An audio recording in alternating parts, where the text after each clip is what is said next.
అజారుద్దీన్ ను హడావిడిగా మంత్రిని చేశారు. 6 నెలల్లో ఎమ్మెల్యేగానో ఎమ్మెల్సీగానో ఎంపిక కావాలి. కానీ ప్రస్తుతం కాంగ్రెస్ వద్ద దానికి సంబంధించిన ప్లాన్ ఏ లేదా ప్లాన్ బి ఏది ఉన్నట్లుగా కనిపించడం లేదు. మంత్రిగా ప్రమాణం చేసిన తర్వాత గవర్నర్ కోటాలో ఆయన పేరును ఎమ్మెల్సీకి సిఫార్సు చేశారు. విషయం కోర్టులో ఉండటంతో ఇంతవరకు గవర్నర్ నిర్ణయం తీసుకోలేదు. పైగా కొత్త గవర్నర్ వస్తున్నారు. ఆయన కూడా నిర్ణయం తీసుకోకపోతే అజారుద్దీన్ మంత్రి పదవికి రాజీనామా చేయాల్సి ఉంటుంది.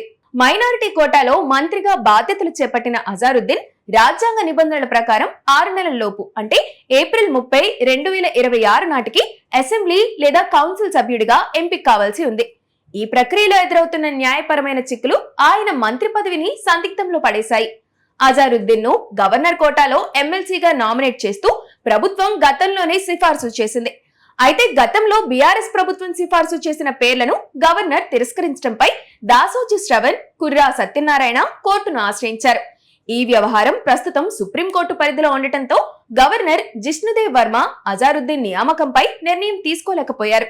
ఇప్పుడు కొత్త గవర్నర్ రాకతో ఈ ప్రక్రియ మరింత ఆలస్యమయ్యే సూచనలు కనిపిస్తున్నాయి. ప్రస్తుతానికి గవర్నర్ కోటానే ప్లాన్ ఏగా భావిస్తున్న కాంగ్రెస్ హైకమాండ్ వద్ద ప్లాన్ బి పై స్పష్టత లేకపోవడం పార్టీ వర్గాల్లో చర్చకు దారితీస్తుంది. ఒకవేళ కోర్టు తీర్పు ప్రతికూలంగా వస్తే ఎమ్మెల్యే కోటాలో ఉన్న ఎమ్మెల్సీల్లో ఒకరిని రాజీనామా చేయించి ఆ స్థానంలో అజారుద్దీన్ ను పంపే ఆలోచన చేస్తున్నట్లు సమాచారం.